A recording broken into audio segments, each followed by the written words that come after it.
السلام علیکم دوستانو. امید دی د الله تعالی نه چې ټول به روغ جوړ یې. دوستانو نن در سره یو ډیره زبردسته وظیفه شیر کوم. دا وظیفه د هغه کسانو په باره کې ده چې هغوی امتحان ورکوي. نو که امتحان د مدرسې یا د سکولي یا د کالجي او هغوی غواړي چې موږ ښې نمبرې واخلو، نو هغوی لره پکار دي چې هغه دا وظیفه ضرور به ضرور وکړي.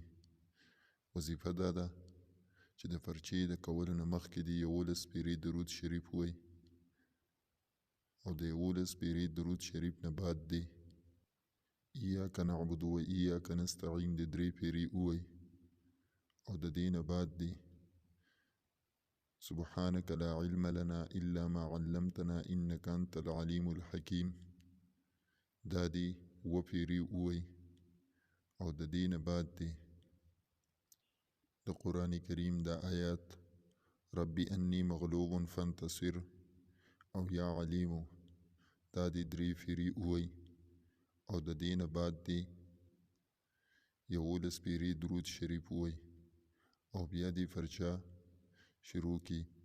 انشاءالله تعالی امید دی د الله تعالی نه چې فرچه به ورته الله تعالی اسانه کی او نمبرې به یې ښې وي.